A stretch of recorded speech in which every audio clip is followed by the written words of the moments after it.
Hey everyone. So I'm going to talk about base 10 blocks now. I realize there's a glare. I'll try and turn it a bit so it looks a little better.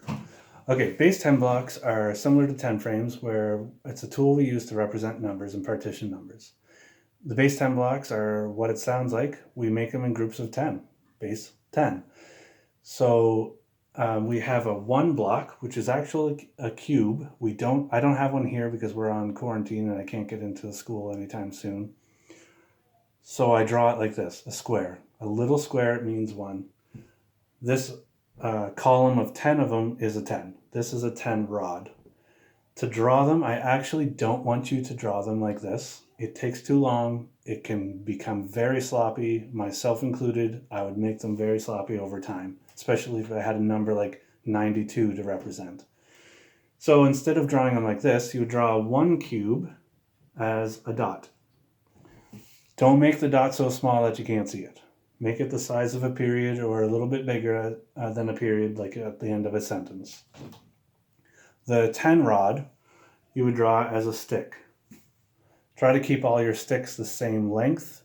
We don't want them trailing off into being the same size as one of your dots. That wouldn't look proper and it'd be very confusing.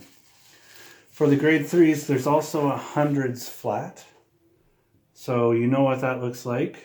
You've been using them in your classroom. To draw it, you draw a larger square. And this would be 100, this is a 10, and this is a 1.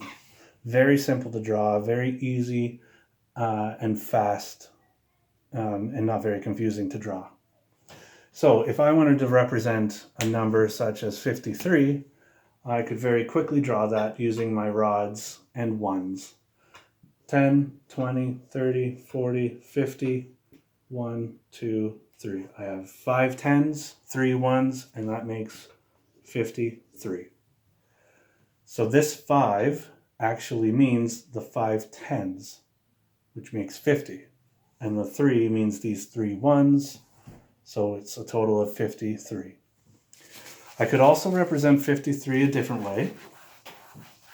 So if you have to represent a number more than one way, I could take one of these 10s and switch it out for 10 unit cubes, which is the same as 10. So instead of having this, I would make 10 unit cubes.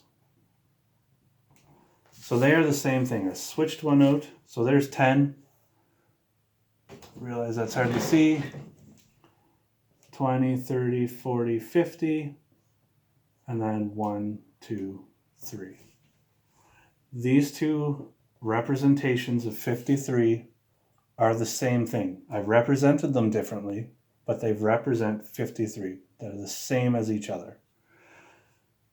And of course I could keep going. I could do another one where I take another 10 rod and switch it in for 10 unit cubes. So I could have 23 unit cubes and 3 10 rods, and it would still be 53. So there's multiple ways of representing it different ways. I hope this has helped. If you have any questions, please feel free to ask at any time. Have a great day and stay safe.